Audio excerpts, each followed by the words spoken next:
I believe in prayer because even if I don't see God, I believe that every single word that I send out into this space is returned with a loving voice.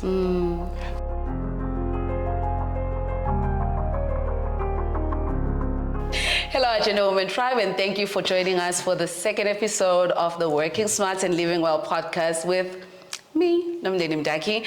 Today's guest was the superstar of the Agenda Women Summit 2022, so I had to get her on my couch to continue the conversation. Yeah. Please tell me what that was about. Like, you've been trending since the summit. My goodness. I think I touched the nerve. I think you did. I think I touched the nerve, and I think there was a lot of resonance, and people saw themselves both in me and in those that are around them. So that's why we're here. The conversation is not done. But I know you, right? And I feel like when you stepped on stage that day, you already were quite clear about what you wanted to land. Absolutely. What sparked that? Because I feel like there's something that happened that day that you know, because when you sit, because I know you, like even when you walked on stage, I was like, I was rather intentional. You know what I'm saying? Yeah. I could see it in the way you walked and you sat, and when you picked up the mic, and that was the first thing you said, if you remember. Yes. That whole thing was the first thing that you said when you sat down. Absolutely, yes. I couldn't even answer the question before because I needed to say what I needed to say.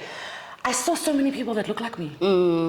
I saw beautiful women, self-assured, absolutely pristine, and I knew that these are working women. And when I talked about cars, somebody was asking me this week on TikTok about what is it about women and cars, and I thought, you know what, it's a sign of our success, right? And we can't shy away from it. Absolutely. I saw the cars driving in, I saw the clothes, it was mad. I saw the makeup, and I could tell that these are corporate girls. Yeah. You know, so I felt a certain need to help them to feel represented. Yeah. The speakers before me were absolutely amazing. And for me, my biggest job was to say, I see you. I see you in so many ways, not just in ways that I celebrate you, but in ways where we can talk about real truths and have really, really hard conversations. And I was intentional. I was intentional about representing the corporate girl, the corporate share. Yeah. I mean, I mentioned in the summit that I worked for 2 seconds, so I know nothing about corporate South Africa. So I want to understand for the people that are sitting in my position, you know, I think entrepreneurs, in a way, it's very important for them to eavesdrop in this conversation because we are creating the future corporate cultures. If we build organizations that grow to the magnitude that we want to build organizations, we are going to be the next corporate culture. What is the state of things in corporate South Africa right now? And I want the positive and the bad. Absolutely. So the good is, let me start with the good actually. The good is there's something called triple bottom line, which is people, planet, and I forgot the other thing now, and processes. And basically what that says is you cannot grow the business at the cost of the people. Yeah. Right? So that's still in the textbook phase. So that's still in big boardrooms. That's still in the C-suite somewhere far, far away. There is a recognition that profits cannot come before people. Yeah.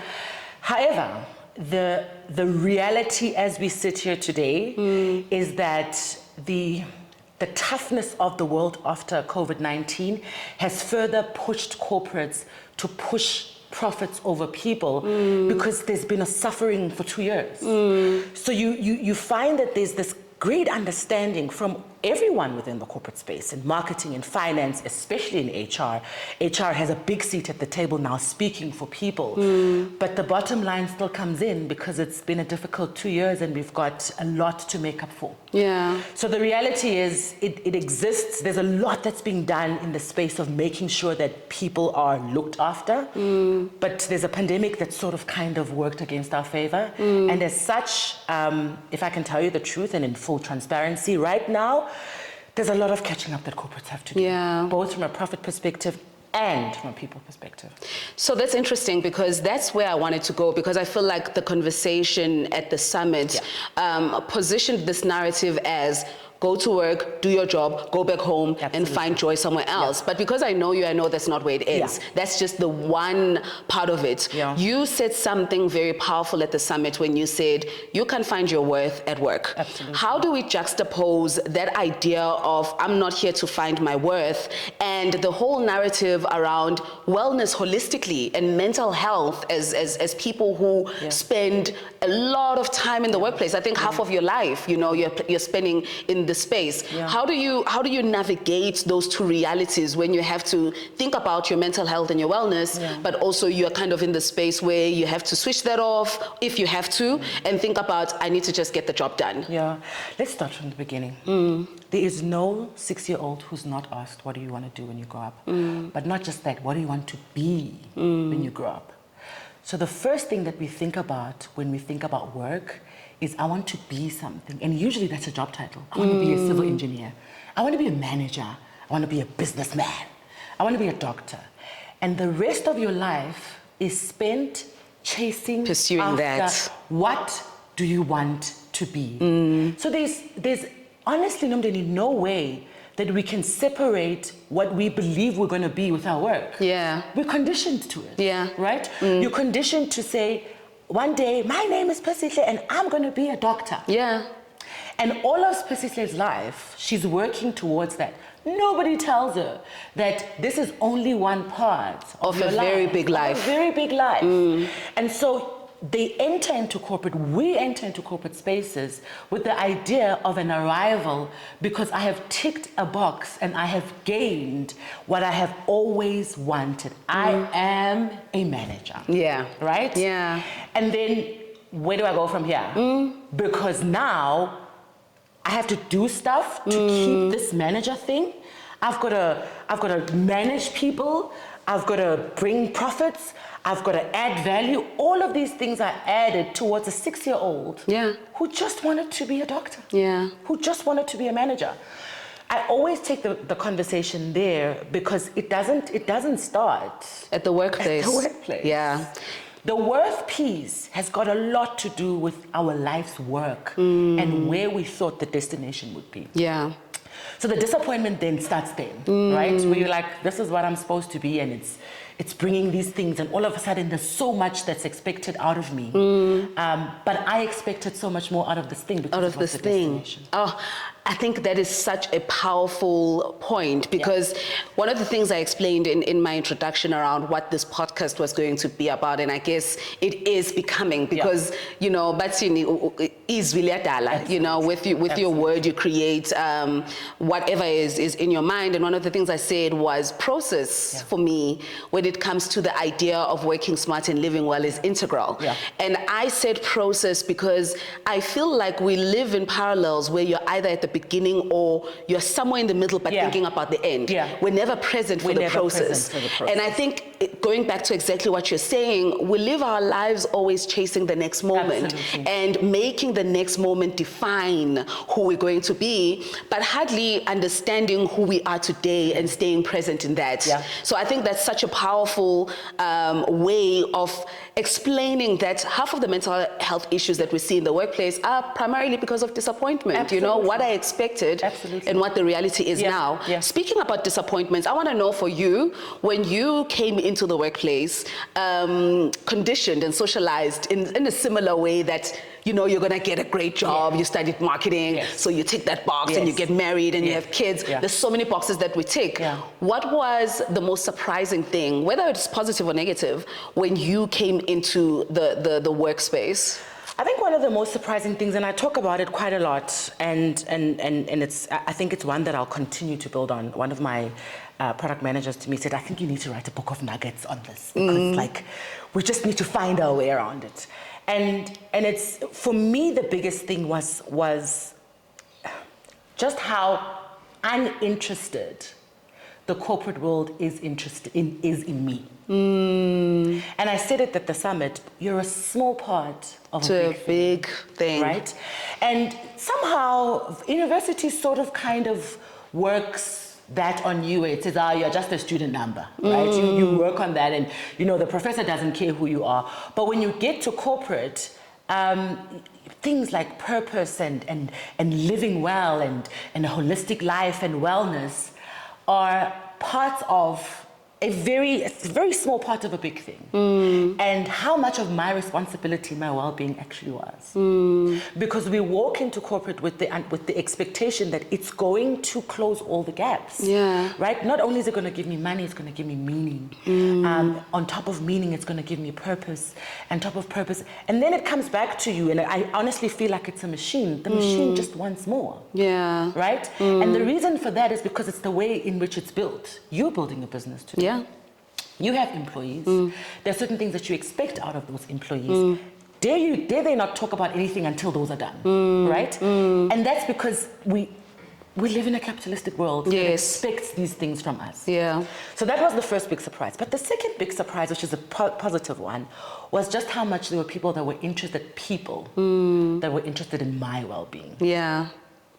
That part surprised me because in the midst of all of these numbers and figures and things and graphs, there was a manager who said, I believe in you. To deliver the presentation, but I believe in you. Yeah. So that took me to first understand that yes, there's this piece of profits, but there's the people piece that continually feeds us. And that's why machines will never fully integrate and work as people. Yeah. Because there are certain things that a manager can say to you that can literally brighten up your day in the midst of the capitalism and the corporateness. And it takes somebody saying, I don't think you can see yourself the way I see you. I'm not sure if you know just how much potential you have. I'm not sure if you know just what you bring to the business. Also, it also took me understanding that it's all of me that's welcome here. Yeah. Listen, that part is the most difficult. Yeah. Because everything that you've heard me say until now says, come and bring the value. Yeah. Right? There's a part that also says, and I wrote about it on Instagram, you're valuable. Yeah. Right? You do bring value, but you're also valuable. Yeah. That's the part that took people. I had amazing managers, and they were all women. Only my last manager is a man. They were all women. And there would be times when I would sit across the table and I'd literally have my head down because I could feel the heaviness of not just this whole thing, but the room. Yeah. And you would see another woman across the room saying, just that, in and of itself is sufficient to say, it's not that bad, keep your head up. Yeah. So the people, when I walked in, was a surprise, but also the whole machine was a big surprise. You touched on something that I think I've been quite curious about around, this machine and the small piece of wellness. Yeah. How realistic do you think the ideal of wellness being prioritized in the workspace as it looks today is?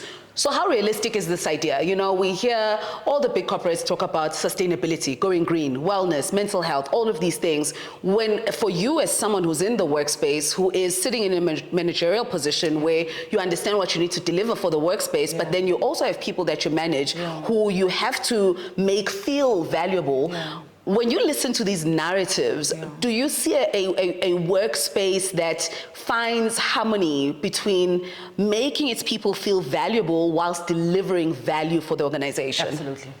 It exists. And I'm going to be quite controversial and say it's not ping pong tables and basketball. I almost mentioned a brand, but I'm not going to do that. It's not a South African brand. It's not a South African brand. Yeah, I know who we're talking about. It's not ping pong tables and basketball nets. It's not that.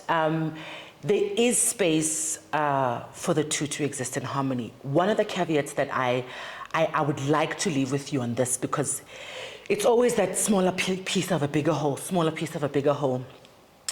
I think the power, again, of appropriation is very important. Knowing who and when to ask for help where. Work cannot give you spiritual rejuvenation. Yeah. You can't do that. Of course. Right. But what I as a manager can do, which is exactly what I did today, right, is when somebody comes up to me or a staff member says to me, this thing is straining my mental health. Can you deal with it? I can pinpoint the problem. This is a wellness thing. The machine keeps asking and asking and asks. And this girl is saying to me, I can't sleep at night because of these emails. Is there anything you can do?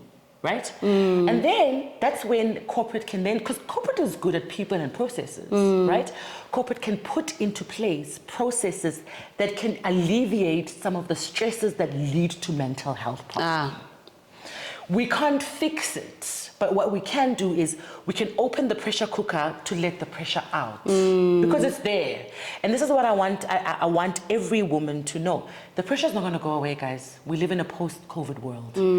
It's going to keep asking and asking, what are corporates doing to alleviate the pressure? And we can have processes. Where I currently work, we've got something called Winter Fridays, where you take the Friday at the end of the day, between 12 and 1, you can take the rest of the day off just to decompress. Yeah. What that 3 hours does for you is invaluable. It costs us money. Yeah.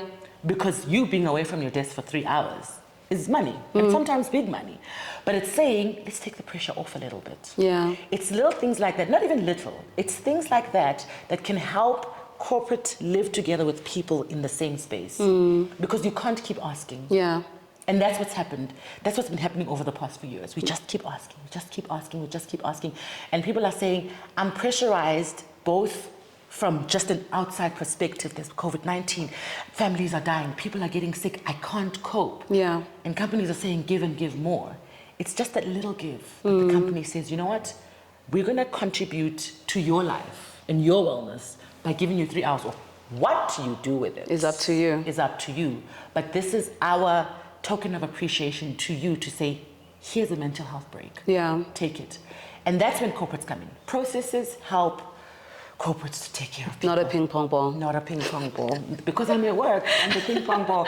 And then you're going to call me for the meeting upstairs after I've hit the ping pong ball 3 times. True. Nah, thank you very much. You keep mentioning, the workspace pre-COVID and the workspace post-COVID. I don't think we can have these kind of conversations without really introspecting on the reality of what work looked like before COVID, what work looked like during COVID, and where we are right now, and also these big conversations around the future of work. That's what the most romanticized thing for me about corporates is all the reports about the future of work and this that's coming up and this. And I really like the idea that I can get to speak to someone who is living the experience of working for these organizations, both fulfilled, by the work that they've done, but also recognizing, I guess, as a leader, that there is a way that we can look at this relationship with work better. So when you think about these 3 eras, pre-COVID, during COVID, post-COVID,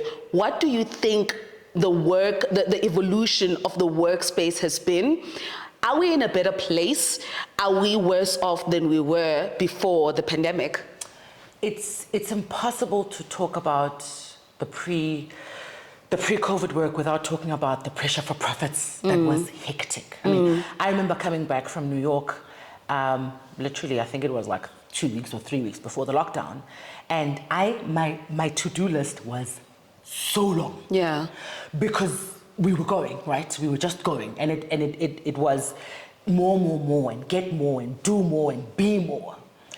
The complete halt of life as we know it was both traumatic as well as awakening. Because for the first time, if you found value in work, there was no work.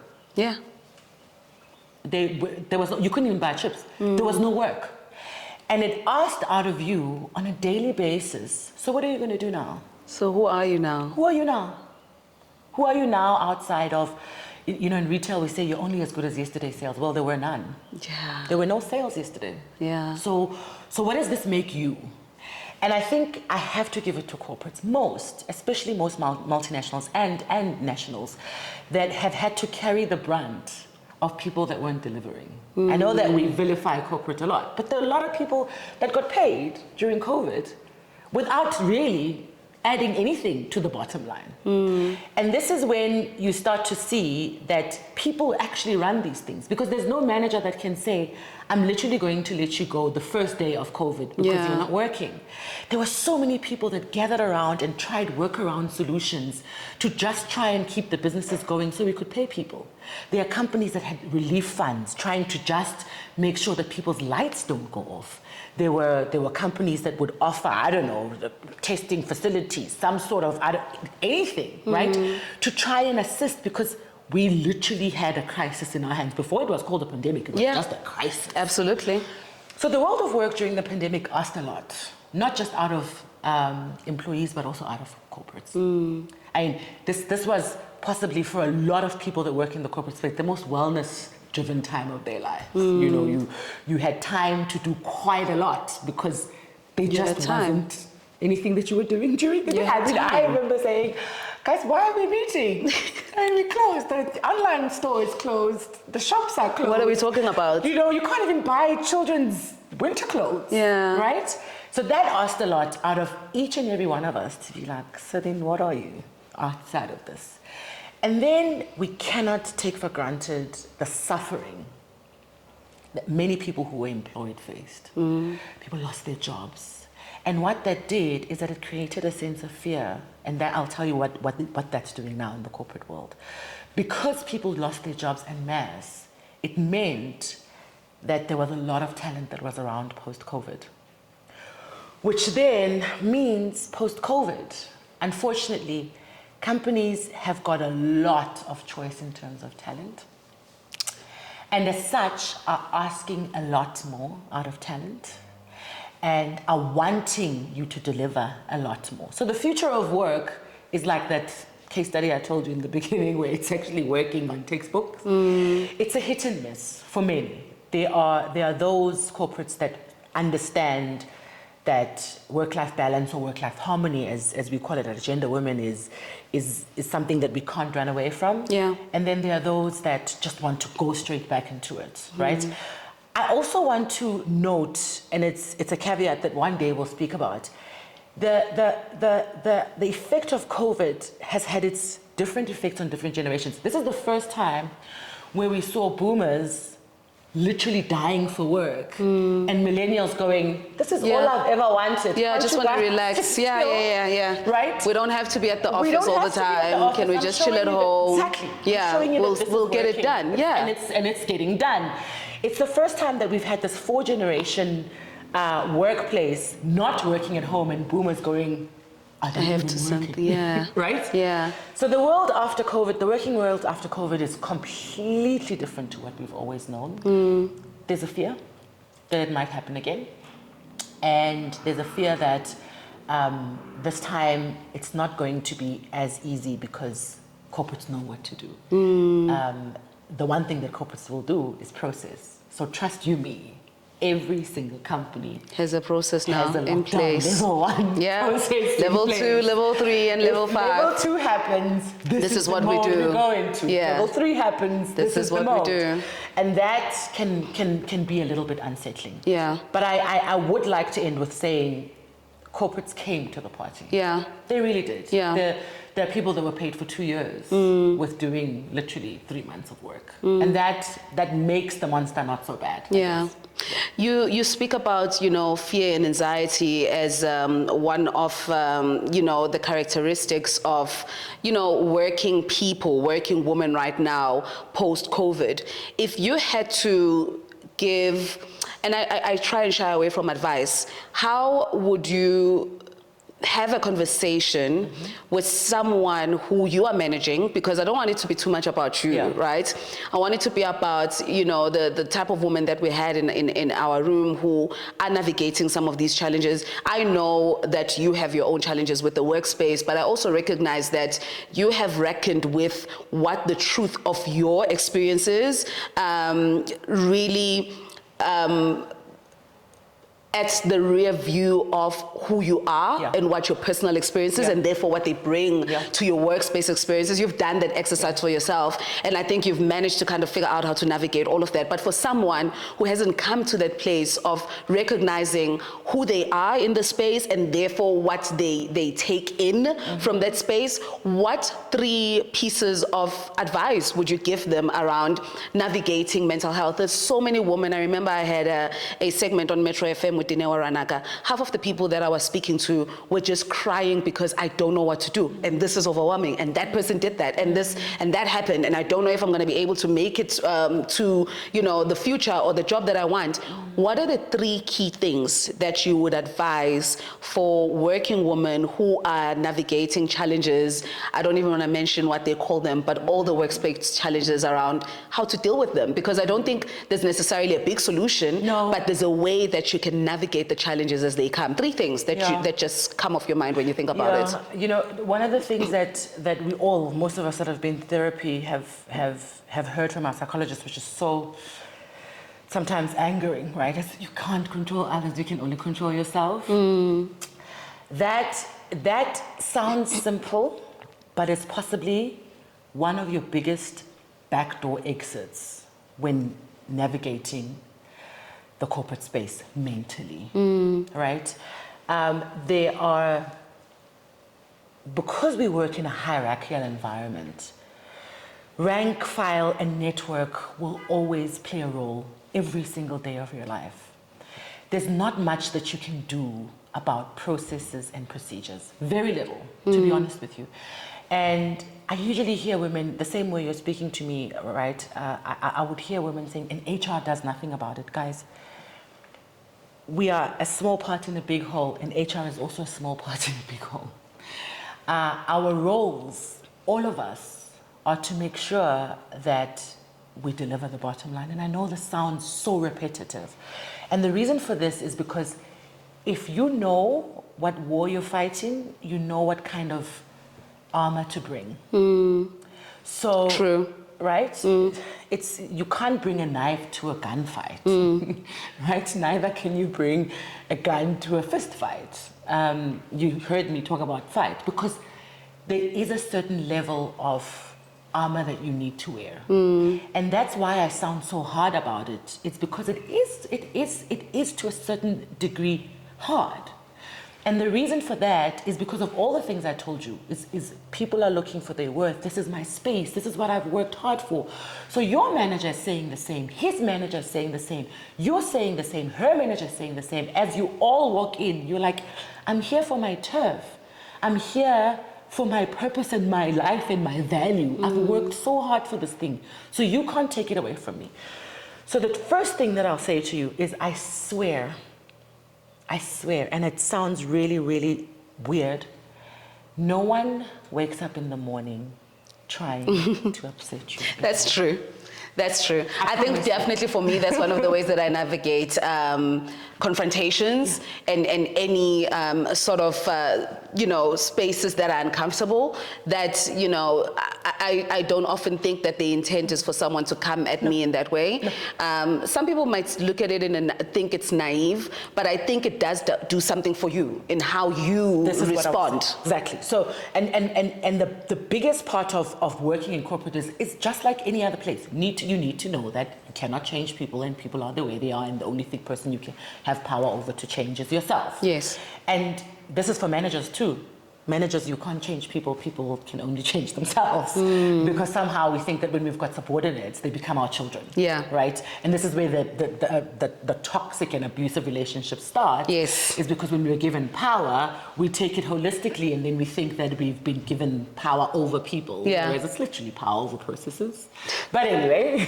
I love that. It's power over processes, not power over Whether people. you replace it with Susan, Busi, Tando, whatever. It's Tando's responsibility is a particular process. Yes. So you've been given power, but not overpower to rule over people. So managers also need to know the same.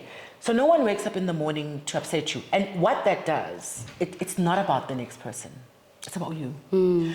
Because when you come out of that meeting, and when somebody throws a jab, and when somebody copies somebody else on an email, every single person in that space is trying to protect what do you want to be when you grow up.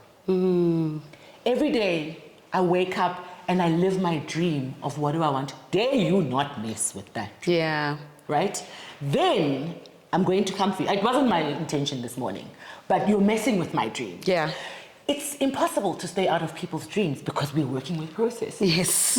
Right? Yes. Yes. Again, right? And it's not even, I don't want to say it's the little things, you know, because sometimes they're quite big. But because you're working with people, they will, without a doubt, you are going to get some sort of tensions. And it's naive of us, especially those that are starting out in the corporate world, to expect to not have any ructions. The problem starts when you've now decided that this person has woken up to upset you. Yeah. Because every other thing is informed by that. You see Yes. the way she looked at me. You saw the way she didn't greet me. Yes. Yes. Then and then I looked that way, and then she looked the other way, right? And the problem with corporate, because this happens even in other relationships, is that we are there for so long that it becomes an issue. Yeah. Right? Yeah. And We're you are in this unable room to every remove day yourself. for 8 hours or however long Yes, you're there. yes. So you're gonna be facing this person repeatedly. Absolutely. And once you get into that headspace of this person is intentionally Yes. coming into the workspace to aggravate me, Yes. then That becomes your reality, and you live it every day until you decide to leave. do otherwise. So once we just understand that, first, no one is here to upset me. And also, trust you, me, we all want the best for ourselves. It sounds so strange, but that's why we're here. We're here because we believe something about ourselves, and we told someone about it, and they believed it enough for us to join them in what they're doing. yes. Right? So we sort of kind of, like I said, there are some people that are crazy, and we can't help people that are Yes. crazy. But there's no way that all of South Africa can be going through the same experience. The only reason for that is that we are ill-prepared for what we're going to walk into. Yeah. And as a result, we have misaligned expectations, which then lead to huge disappointments. Yeah. Right? So I would say, first one, I'm still answering the question. It takes me forever to answer the question. I feel like I'm just writing, like I'm internalizing notes for building my business, because this really sounds like a dance. Yes. It really sounds like a dance Yes. between profit, Yes. process, Yes. and people. That's correct. If you understand how to navigate these three things, you will better understand Yes. how to navigate the workspace. Yes. If you know Kgomotso is the type of person, this is what she values, Yeah. this is the person who's going to make the decision that's going to get me to the next place, Absolutely. this is how I navigate Yeah. her. What processes are surrounding Yeah. her, and what are the numbers that she needs to deliver on. Absolutely. And I feel like if I had this conversation, I might have stayed in corporate, but it just makes it for me, seem like a dance that you It just is have a to dance. master. It is a dance. When people, one of my most amazing managers said to me, when people fail you, trust the process. Because this thing is built around process. So when Nomdeni gets upset with me, and I'm trying to say, Nomdeni, calm down, let's have the discussion. What process supports this conversation? A grievance, a sit down with the HR manager. Trust the process, because the process, in as much as it's there to protect the corporation and the profits, it's also there to protect the talent. Because you are part of the Yes. corporation. Yes. Yeah. So it's there to protect the talent. So whenever you feel people are, because people do bring emotion. Yes. Right? And especially when you don't have rank and file to tell them what to do. Because usually the problems that we face is managing up. Managing down, you will not hear a lot of people saying, I have a problem with my subordinates. It's usually, I have a problem with my boss. Yeah. Right? So processes are there to help us to manage up. So when people fail, you know there's a second one to go to, which is processes. And this is where I think the South African woman is failing herself. Because she quietly quits before she starts the process. And the process is there to keep you going towards your dream. The process is there to keep you going, not because they were like, oh, we feel so sorry for Nomdeni. No, we want to retain the talent and keep them here and grow them so that they can bring the profit. Absolutely. So this dance is you do, I do, right? It's not that corporate is there to suck you dry and take the life out of you. You told them and you convinced somebody across the table that I can bring value to this organization. And then if it does not happen that way, you say there are things that are hampering me from keeping the promise that I made to you. Yes. That's it. Yeah. I make it sound very simple.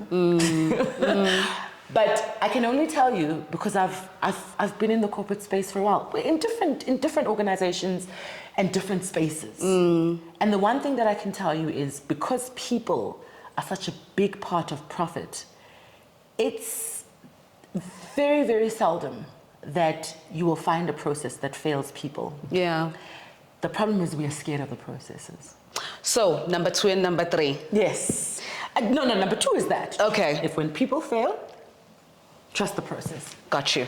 Number 3, don't forget the bottom line. And the reason I say this... You mentioned this a lot. Because we get measured on it. At the end of the day, you get paid because the company made a profit. Yeah. So, what do I mean by don't forget the bottom line? Your manager's biggest work is to make sure that their manager's biggest work, is done. Yes. What we all share, because our goals can be completely different, what we all share is our contribution to the profit. Yeah. How can you make your manager's life easier to gain the profit and their own KPIs? Guys, I cannot tell you the importance of knowing your manager's KPIs. Yeah. Because what that does is that it helps you to say, how do I help you to get to where you want to get? Yes. For you to make your life easier, for you to make your purpose easier, right? And once people know that you're walking the journey with them, 9 times out of 10, they hold your hand. Yeah.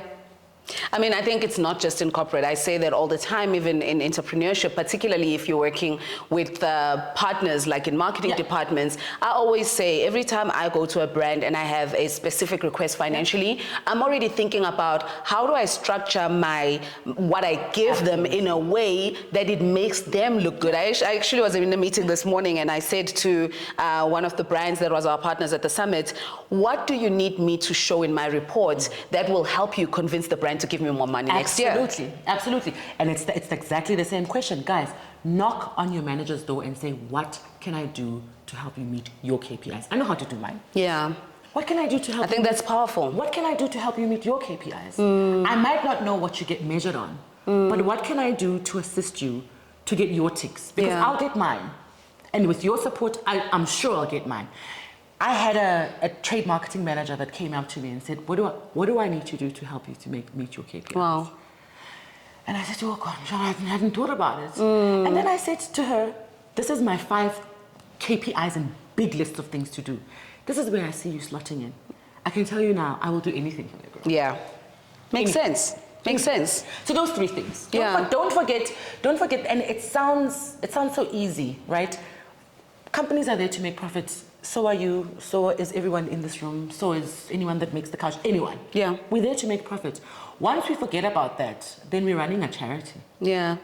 Even the charities need to find a way to make money. That's another conversation altogether. I think now that you've shared, the 3 tips that we can all kind of think about as we navigate this people, process, profits. I'm not going to call it the workplace anymore. I'm going to find a triple P word that's going to define what this thing is, because I think that is empowering to understand. I'm very strategic in my thinking. And once I understand what the skeleton looks like, it's always easier for me to kind of navigate it. When you think about your own journey in corporate, what did you have to unlearn in order to thrive? Whoa, that's a difficult one. So, and this is going to be a personal one. So I'm the last of 4 children, and I was handled with kid gloves all my life. I know where this is going. My father's little girl and my mother's little princess. My sisters dote over me, and I go to corporate and no one cares. No one cares. No one cares. It's not your mother's house. It's not your daddy. It's not your daddy's house. No one cared. And it's not a bad thing, right? It's not a bad thing because I speak about the power of appropriating and asking from each part of your life, what it can and should give you. Compartmentalizing. Right? You spoke about this as well. Right, and compartmentalize your life and saying, you know, I'm going to get this from here and I'm going to get that from there. It's the shock with which that comes. And I'm going to go back to the school thing, right? In school, you get a star for even the smallest things. You know, she passed her test, mommy, there's a star. Yes. She did so Yes. well, and there's a star, and the star for this. Yes. In corporate, my one manager said, I cannot congratulate a fish for swimming. You're meant to swim. We're in the ocean. I can't congratulate a fish for swimming. You're a fish, you go ahead. Swim. If you do a few cartwheels and you come out of the water, maybe we can say you're an exceptional Fish. You're an exceptional. But as far as I'm concerned, As long as we're you're all swimming, fish. we are all fish. I can't congratulate a fish for swimming. That for me was the biggest eye-opener, right? The second thing that was the biggest eye-opener and possibly one that, and I think I spoke about it in the Mental Power Hour, your work will never speak for you. Your work doesn't speak for you. You need to open up your mouth and speak for yourself about your work. Because it's not your mother's house, no one is going to call you from the backside of the room and say, Unamdedizolo was doing such an amazing thing. Let her show you now. And this is where some of our more privileged counterparts that don't come from the disadvantaged history that we come from understand. You have to put together a portfolio of evidence of your work every quarter. Yeah. Every quarter. You put it, you save it, then you send it. And you say, this is what I've been doing over the past 3 months. I would appreciate your feedback. I know you know about some of it, and I know you're busy, but I've given you some key stats for you to see what I've been doing over the past 3 months. Do you know that that's how we end up getting templates within the workspace? The manager doesn't create the template. There's somebody in the team that sent their work to the manager who then created a template. Which has now become the template. Yeah. Yeah, and I think with a lot of working women, particularly from disadvantaged backgrounds, when you think of approaching work that way, it almost feels like you're trying to be the teacher's pet, right? Because our history and how we're socialized does not give us that opportunity to say, look at me. Children are not seen and not heard. When you say, look at me, like who should stop and pay attention to this thing that you're doing and give it, or whatever it is that you're expecting, but I see that. And I'm going to mention someone who actually I had a conversation with about this, Pelele Mjatu, who works at Unilever. Yes. I remember we spoke specifically about this very same thing because I think the benefit in a way of working for multinationals is tapping into this type of cultures, you know, where you see it happening around you. You see a colleague in New York who's navigating work in a particular way, or a colleague in France and all of that. And because Pelele also is in a multinational, I've heard her speak about some of the things that you speak about and how to navigate it. And of course the difficulties being there because the pressure is immense. But also taking a step back and saying, I am going to prepare for my manager a list of things that I've done in the last year. I'm going to make recommendations about how we can do our job better. That intrapreneurship approach, I think that's the name that's coined for it, I think also alleviates a lot of feelings of no one sees me. Yes. Going back to our psychology though, we were always taught that children are seen and not heard. So it's almost counterintuitive. It is. For you to jump up and down and to say, see me. Yeah. Right? It asks a lot out of you because it's just not in our nature. And when I say in our nature, it's because the opposite has been drummed into us purposefully. Yeah. Right? Yeah. Children are seen and not heard. Don't talk, don't talk, don't talk. We'll see, we'll see. It's not your turn, it's not your turn. Waze wa papa bu. Waze wa Kenya. We are papa. Waze wa Kenya. Ukulmelani. You know, who was talking to you? We'll talk to you when we are ready to talk to you. Absolutely. That rejigging of your mind takes a lot. That unlearning. And that unlearning is going to take quite a bit. The sad part is that the other side of the spectrum has not stopped. Yes. And that's why the other side, those of you that went to multiracial schools will attest to this. The other side, the teacher's pet was always somebody that didn't look like us, right? The teacher's pet was always somebody whose mother would bring, I don't know, a present for the teacher at the end of the year. And all of these little things that's invalidated us speaking. And all of a sudden, you have to Say something. Yeah. Right? While we are there, say something. Say something. The problem with us lately is, and especially in the corporate space, we feel that we need to say something when something needs to be said. Guys, please. Your voice in any meeting is as important as anyone's voice or even your silence. The post-COVID world has taught us to say, thank you, shut the laptop. Have you ever seen that one girl at the end of the meeting who has a question that nobody's like, wow. Yeah. Yes. Yes. Yes. Right? The reason for that is that the next time she will be asked, do you have a question? Yeah.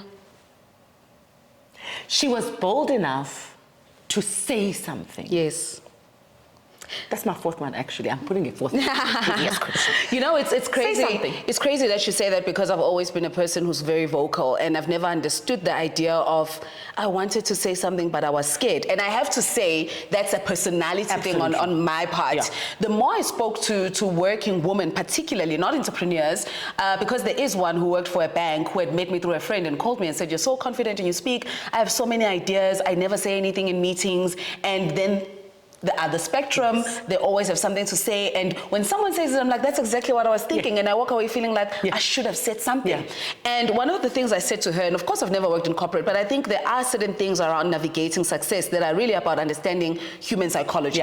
And one of the things I said to her was, I want to give you a challenge to get close to your manager, number one. Speak to them in a safe space. Speak to them about your ideas.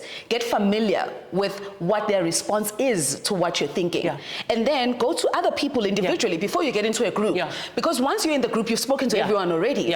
Can I tell you, she called me 3 months after the conversations and told me she got a promotion. Absolutely. I don't know how it works, but I just felt for me, the psychology of human beings is that when you make an effort and you move towards them, they always appreciate that. When you build that softness in your relationship and you make the efforts and you humble yourself and you want to get to know them, how can I make your life better? What do you think of this idea before you get into the big boardroom? So it's quite interesting that you bring that up again. The power of saying something is for me one of the things that I only learned when I got into the corporate space, because I had a supportive manager who would say, and what do you think?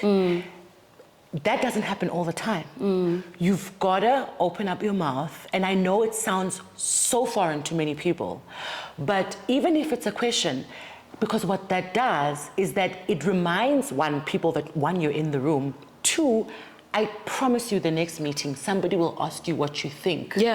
And it's only because of what you said in the previous time. This is a continuing conversation. It's a continuing conversation, right? And everybody knows that one of the biggest fear in life is speaking in front of people. I mean, right? I don't live in that. I can talk anytime in front of 10,000 people, 20,000, 100,000. If I have something to say, I'm saying it. But there you were, sitting in an interview, you were able to say something. What makes you quiet now? It's because of the people that are around the room and how you start to doubt yourself in comparison to them. Which is normal. But you've got to find it somewhere in you to, and you can even prepare. You can prepare notes. I used to go to my previous boss and say to her, must have been my boss 5 years ago, and every time we'd have a meeting, I would say, I need a meeting to align. Absolutely. This is what I'm going to ask. And then he would say, then maybe you should ask it this way. Or you can ask it after I ask it. But somehow we see our managers as people that we need to do a song and dance of in front of, whereas we are basically feeders into their own KPIs. I wish we could have a whole conversation around, things that you can share around managing people, what you've seen work, because you've lived in both sides of the spectrum. You've been managed and you do manage people. And for anyone who's watching this, who might not remember this, but I remember there was a lady who worked for me at Agenda Woman who had a friend who actually worked for Kgomotso. And when she saw that I know you, she then told her friend that, oh my gosh, your boss is friends with my current boss, who completely changed the way that I view work. It's not time to cry now. I'm not gonna cry also. But I remember the impact you had in her life. Yeah. Because she spoke about how toxic her previous workplace was, and how she felt suicidal and she felt like she did not matter. And since she started working with you, she just completely changed how she sees herself. And I want to share this because I want to kind of anchor some of the things that you're sharing as proven methods in leading and being led. Yeah. Because I just remember how much that girl was impacted by being in your team and how much she just completely changed and really loved her workspace. I really have to have you back at some point. But before we wrap up our conversation, I have 3 questions that, of course, I want to just kind of land more about you. And the first one is really, I want you to maybe share what you believe your superpower is right now. And I think at different stages of our lives we evolve, and there are things that we recognize we do very well. And I'm a big believer that you should know what those things are, because that's the thing that you say when you open your mouth. You say, I am good at this. What do you believe your superpower is right now? At this present moment, I'm in a transitionary phase in my life. And I'm going to use a scripture because I can. I think in the book of Matthew somewhere, there's a man who's sitting on the side of a water well or water, and the angel comes to stir up the water and revives the power of the water every so often. And someone says to him, why can't you get into the water? And he's like, oh, I can't walk, whatever. And I remember succinctly seeing myself as the angel that stirs the water. At this point in my life, my job is to just stir the water, man. To bring out a lot of power, to bring out a lot of revival for people that feel like there's no way out. Somebody was saying to me on TikTok, she's like, I saw this tribute as I was just asking myself if it's worth it. Yeah. If worth is worth, that's stirring the water. I was at the summit and I was not planning to stir the water. And you did. So I because I'm in a transitionary part in my career, there's a lot more that I have to offer in my future, and there's a lot that I've offered in my past.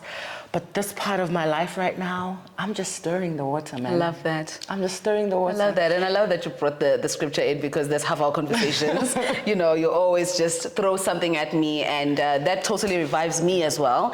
And then, we spoke a lot about not having your worth in the workplace and finding your worth somewhere else. What centers you? Where do you go for that feeling of worth, whether it is in your solitude, whether it's your family, but what centers you? Where do you go for that thing that you really can't expect from the workplace? Prayer. Funny enough, I believe in the power of prayer. And I say this with all the conviction in the world, because even if there was no God tomorrow and somebody came and said, oh, the whole thing was a scam.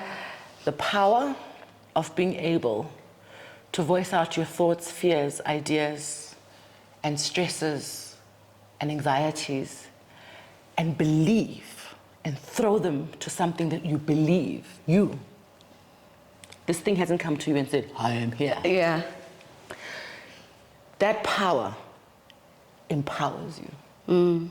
I believe in prayer because even if I don't see God, I believe that every single word that I send out into this space is returned with a loving voice from somebody who cares and loves me.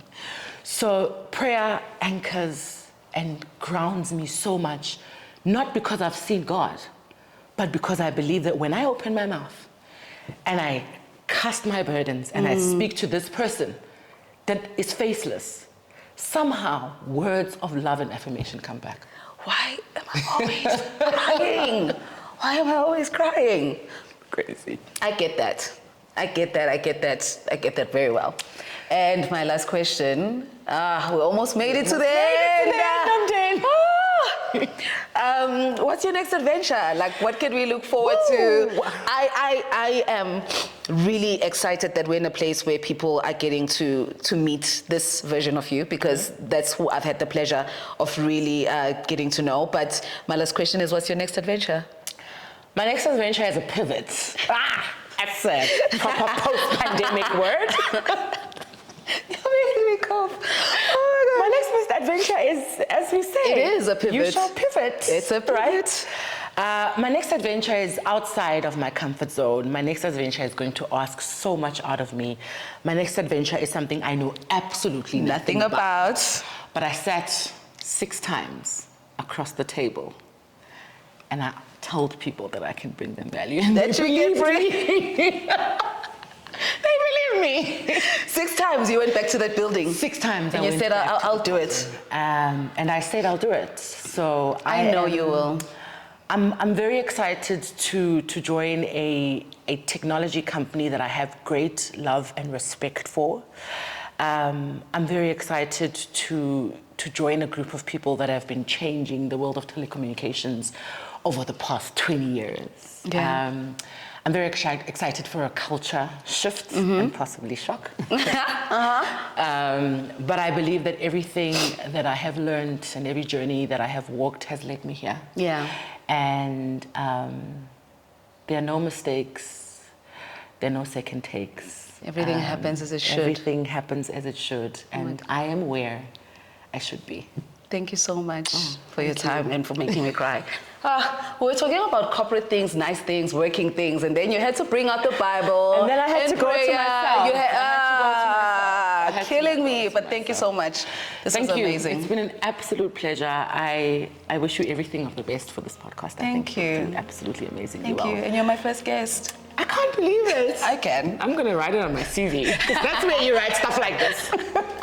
Thank you for watching today's episode. Make sure to switch on the notification bell, like, comment, and subscribe. You can also catch the full audio version of this podcast at 5 a.m. on Tuesday on all podcast platforms. Finally, if you want to be featured on our Instagram page or website, comment below with a nugget that was insightful for you in this conversation.